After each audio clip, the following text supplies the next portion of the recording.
What's up, good people? Welcome back to Miles from India. My name is India if you're new to this channel, and I just ran the TSC 2022 New York City Marathon, and you all have a couple questions for me, and I want to be able to answer them for you.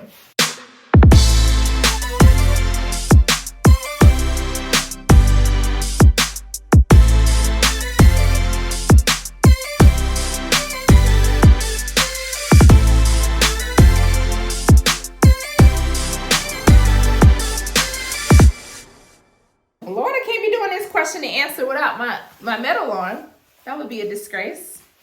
Here's this beauty. So again, my name is India. If you are new to my channel, Miles from India, thank you so much. Go ahead and hit that subscribe button, all of that goodness, and show your girl some love. I am super excited to be here. I have completed 3 other videos about my New York City Marathon experience, so definitely go back and check that out. That included the week of feelings of leading up to the marathon, the expo and me traveling to New York City from Atlanta, the 5K, all of that in the Saturday before the race. And then I've also completed my race recap with some footage of the actual race. But today I'm going to be talking about some questions and answers that some of you all had from my social media. So I asked my social media if there's any questions about New York City, and I did get 1, 2, 3, 4. I did get a couple questions, so I want to be able to answer those. Over here in my gear, my New York City Marathon New Balance gear. This jacket feels so amazing. It is amazing, and purple is my favorite color, so absolutely love it. All right, let me get into some of the questions. So question number 1, was this your first marathon? No, this was not my first marathon. This actually was my 4th marathon. So my first marathon was in 2017, and I ran that in Chicago. Unfortunately, at mile 8, I had an IT band injury that flared up, and I literally hobbled my way from mile 8 to 26.2. I went back in 2017, that was 2017. I went back and ran Chicago in 2018 as my redemption to that marathon, and I actually had like a almost 20-minute marathon PR from that marathon. So I definitely trained differently. It was in a different mindset than that one. So that was my second one. And my 3rd marathon was last year. I ran the Boston Virtual, which, let me see, do I have here it is right here. I ran the Boston Marathon virtually, which I felt like it was a once-in-a-lifetime thing that you will be able to do when it comes to Boston. Of course, I do want to run Boston in person, but that was something that I decided to do to push myself. I ran that virtually with no crowd support, no nothing, and I did decent. So that was my 3rd, and I do count that even though it was not an in-person marathon. And then this was my 4th. So the New York City Marathon was not my 1st, it was my 4th, and I loved it. All right. The next question, I deleted, moved them. Okay, so the next question is, how long did it take to get to the start? Woo! So definitely go check out my recap video because I showed you all of that process, but it took me, I left my hotel literally at like 7:25 because I'm very punctual, and I got to the starting village at 10:30. And I started at 11. So 7:30 to 10:30 was me to get to the starting village. And then at 11:30, we took off. So that's what? 3 hours process to get to the starting line village. Was not ideal, but it was definitely worth it.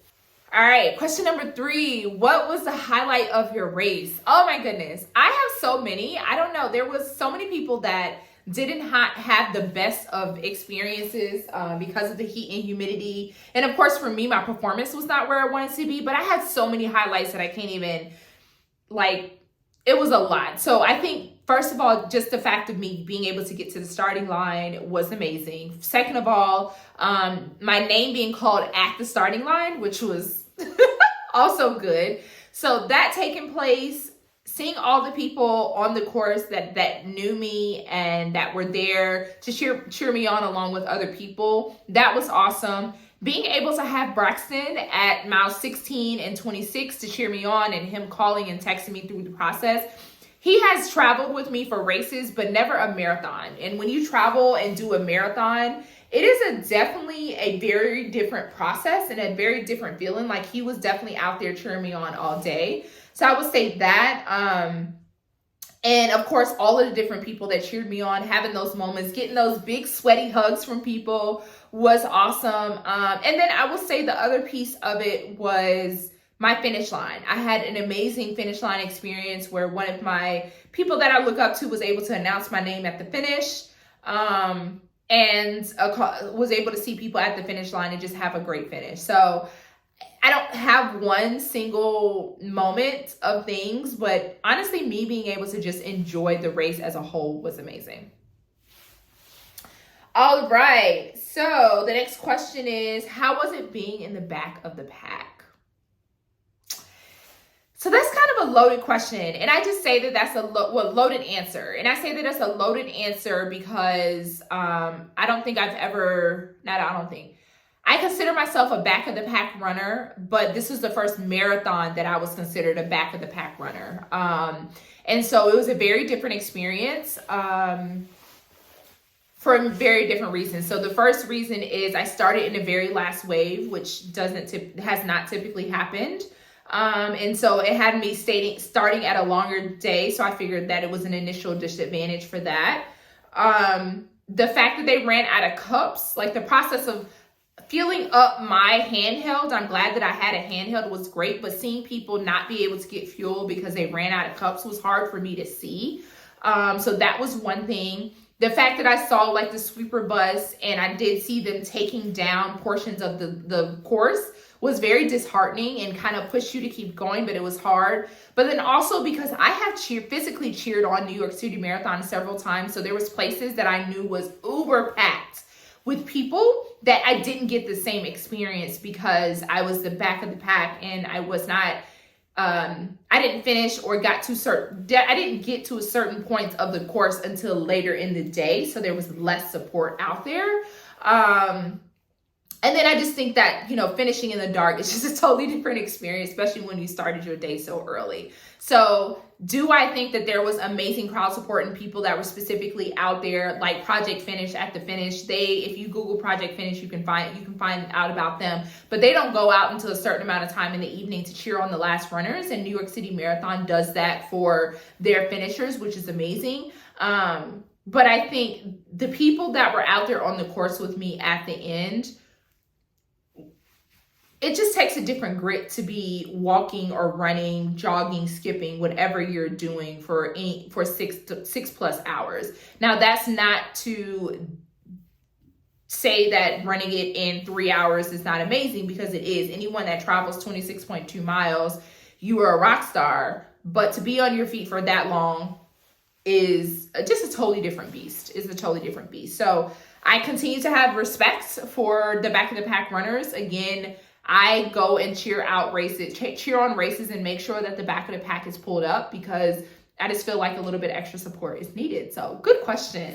So this next question kind of piggybacks into my last question about back of the pack and how was it finishing in the dark? So for me, finishing in the dark was a mental shift. So I think I was around mile 20 when it started to get really dark outside.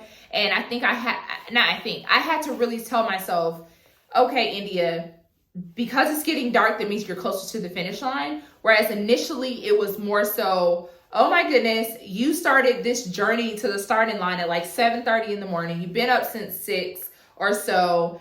You have been out here forever. So I could have either taken that negative road or I took the higher road, which was the later it is, the closer you are to the finish line. And that's what I tried to do. It was very hard in that respect, and I really had to shift my mind. But to know that there were so many other people around me and I knew that I was going to get to the finish line was great. But I will also say that the finish line was amazing because the lights were so bright and welcoming, and like it was almost like a movie set. So I truly enjoyed it. All right, how was the crowd support? Woo! So the crowd support was amazing, especially through Brooklyn. Like and Brooklyn was the longest stretch of the race. And I would say the crowd support was just so amazing. Music, like food, drinks, people out there had stuff out there for people that knew they couldn't get drinks. And It was very, very good. Have I seen it different in other years? Of course, but the crowd support was amazing. It was a lot more than what we had at Chicago. A lot of people talk about the Chicago Marathon, but I would say the New York City Marathon was even better. So crowd support was great. I will say the latter parts of the course, the later it got, the less crowd support was out there, which is to be expected. But when you got to the finish, you got all the love that you didn't get along the way. How much? This is a great question, and I'm going to really have to break this down for y'all. So how much was the weekend? Expensive as heck. So I will tell you all this. People say that running is just, whatever, but it literally is not just whatever. It's very expensive. So I'm going to have to get the numbers for you guys on this, but I will say, so I know that the hotel was, ended up being like $1,600 for Friday, Saturday, Sunday, for 3 nights, $1,600. I know that the race entry was over $200, and I'm going to put the amounts here on the screen. Flights were about $400 a piece, Braxton and I. My expo gear, I know that I got several different things from the expo, and I spent about $500 there. The ride at the end, so where I did a bike taxi to get back to my hotel, was $148. The room service food the night before with the chicken and the rice and stuff that I had. And again, go check out my recap video because I have all the details on that.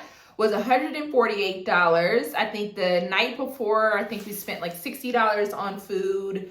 So it was an expensive weekend. I would definitely say that, but I'm going to recap the expenses here so that y'all can kind of know, and just know that like, it's expensive. It's expensive, but it was all worth it for the life experiences. And I'm so blessed to be able to do it. All right. So the next question is, did it live up to the hype? Yes. So the New York City Marathon definitely lived up to the hype for what it is. I will tell anybody, if you can run New York, definitely do it. I know that it is hard to get in through the lottery. I didn't get in through the lottery. I was blessed to be able to be not gifted because I paid for it, but being able to get the spot to get a bib. But if you can run New York, definitely do it. I will tell you that, yes, it is amazing crowd support, and the crowd will definitely carry you on the portion, but it is a tough course. So don't go thinking that the crowd is going to carry you all the way, but it definitely, was worth it. It was definitely fun. It was definitely worth the experience, and I wouldn't change it for the world. All right. So what was your post-race meal? Pizza. Y'all, I did not have pizza all weekend. I tried my best to eat pretty good leading up. So Friday night, I had grilled chicken pasta, Alfredo pasta, Friday night. Of course, Friday morning, I had the veggie burrito, which I have in my video. Saturday morning, I had a bacon, egg, cheese bagel. Midday. What did I have midday? I don't remember what I had midday, but I remember that it was definitely decent to eat. And then Saturday night, I had the roasted chicken, a huge bowl of rice, and the broccoli. And then Sunday afterwards, I wanted pizza. I told Braxton, I said, I just want a cheese slice and a pepperoni slice. And usually I'm not hungry after a run. And for some reason I only ate half of the cheese slice, and that was all I could stomach. But then Monday when I got up, I was super starving. And of course I had some protein stuff in between that so that I could replenish some of those carbs. But my actual meal was cheese pizza. All right. How is this different than your other marathons? And I probably should have put this question in the earlier part, but, and I might get a little emotional. So this marathon meant so much to me. I wasn't wanting necessarily to run another marathon in 2022, just because life has been very busy and marathon training takes so much out of you. And I really don't believe in going into an untrained marathon because it can do a lot to your body. But I also knew that I was being blessed with abundance in 2022. And so I didn't know what life was going to look like. But I put myself out there and I was afforded getting this bib. And I just felt like when I was told yes, that I could have a bib to the 2022 New York City Marathon, it was meant to be. I didn't want to say no. So first of all, going into the race was a big deal of me wanting to do it. And at that moment, I really had to sit back and think about why this was so important to me. So for one, the fact that my previous marathons were definitely time driven, they were performance driven, and I don't think I truly enjoyed myself on my 2017 and 2018 marathon in Chicago because I was so worried about getting to the finish line at a certain time. So this marathon was something that I truly enjoyed. I danced, I high-fived kids, I petted dogs, I did it all. I cried, I laughed, I smiled, I videoed myself. Like, it was just an experience like no other. And the amount of love that I got through the whole 26.2 miles was amazing. The amount of love that I got to the finish line was amazing. The other piece is that this is my last marathon before I get married and become a Callaway. So I'm getting married in March. And so this was my last race registered as Cook. And it's just a big deal for me because I feel like it's the last marathon that's closing out this chapter of my life before I go into the next. I am purposely not registering for races or doing anything until I get married because I need to focus on that, but also just really closing out that chapter in my life. So it's a big deal for that. And of course, once I get married and we continue to figure out what life is going to look like, whether that means our family grows or does differently, it's just, I knew that this was probably going to be my last marathon for a while.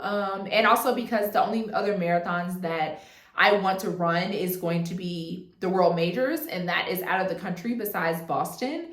And I know that I don't want to be struggling in any way performance-wise, and I need to decrease my time before going overseas to have those, to do those marathons. So that's going to be some time before I run another marathon. But at the end of the day, this one was just very special to me. And then lastly, because Braxton was there. When I ran my marathon in 2018, we were dating, but we had just started dating. And so it was one of those things where he didn't come with me. I did it solo and we were just kind of doing our own thing, but I don't think he understood the magnitude of the importance of it. And I didn't expect him to at that time, but now he knows. And the fact that he was there and very supportive of me the whole entire way was so special. All right, so now that I am mushy after that last question, I'm gonna do this other question, which I think is a direct connection to the last one. So it says, I know you've done a couple of marathons already, but what were your emotions always the same on race day? Or were they different, or did you have a different feeling? What was on your mind when you're at the starting line for this marathon? Woo! Yes, girl, they were totally different. So my first marathon was, I actually did it with an ex-partner, and it was very emotional because it was my first. My family was there, my dad was there, my best friends at the time were there, so it was very emotional, but I got that injury and it ended up being not a very good experience. My second marathon, I trained by myself, everything was all me, and I got a huge PR, so I felt like performance-wise was all that I was focused on for that marathon. My marathon that I did virtually Boston last year was really a grit test for me. Don't even want to talk about that, but it got done, but it wasn't pretty, and I don't recommend a virtual marathon at all. And then this marathon, at the starting line, my emotions were, you are going to get to this finish line. You have love out there on the course. You're literally saying affirmations to myself. You are worthy. You earned this spot. You are who you are because of the work that you have put in. You have put in work. You're going to get to the finish line and you're going to enjoy this experience. So there was a huge difference between this race and the other races. And my emotions at the finish line were really like, you got this. Regardless on what happens, you got this. I was very appreciative that this marathon is pace inclusive. They wait for the very last runner to get across the finish line. I knew that I was not going to be the very last runner, so I was very happy about that, being that, you know, training did happen and I knew what pace I could hold. So for me, it was a confidence boost in respect of that. But at the same time, I knew that it was going to be a long day. So emotionally, I just said, stay confident, stay positive. You got this. You will make it to the finish line regardless of the time. Honestly, at the moment of the finish line, I saw one of the girls that I knew on social media, which is always great when I connect with social media followers. So that was a boost. I also ran into someone that watched my podcast. That was a boost. That listens to my podcast. That was a boost. But ultimately, all in all, I felt positive, I felt good, and I just knew get to the finish line no matter what. Through the 3 marathon experiences that I have had, I knew that I have the grit. There's just some people that don't have the mental grit to do hard things. I'm not saying that they give up, but I knew that I was a tough cookie mentally. And so regardless on how my body felt or what was going to be done, I was going to get my behind to the finish line. And so I'm really appreciative about that grit that I have and that I made it there. All right. And the last question that I'm going to talk about is, will you do it again? Will I do New York City Marathon again? No. I don't have an interest of doing it again. I think that this was an amazing experience that I had. I don't think that I can relive the greatness of this experience through all the things that happened to me positively. I don't think that I would do the New York City Marathon again. Will I cheer it on? Of course. But as far as running it again, I want to keep this experience to my heart and keep the high and excitement of it. Will I run another marathon again? Yeah, I don't like them. I don't love the marathon distance. But I will definitely do another marathon again, and it will only be the World Majors. So I don't have a want to do any other marathons, but I would definitely do the World Majors, whether that be within the next 5 years, 10 years, whatever it will be. I am hoping to finish all of my 6 stars, and this is my second one. So thank you all so much for the questions. I'm sure there were plenty more, but I wanted to definitely touch on those. Again, go check out my other 3 videos that are related to the New York City Marathon, my race recap, my follow-up, all of those things. Go check it out. And I thank you all so much for watching. And cheers again. Whoops, it's turned around. Cheers again to the New York City Marathon finisher 2022.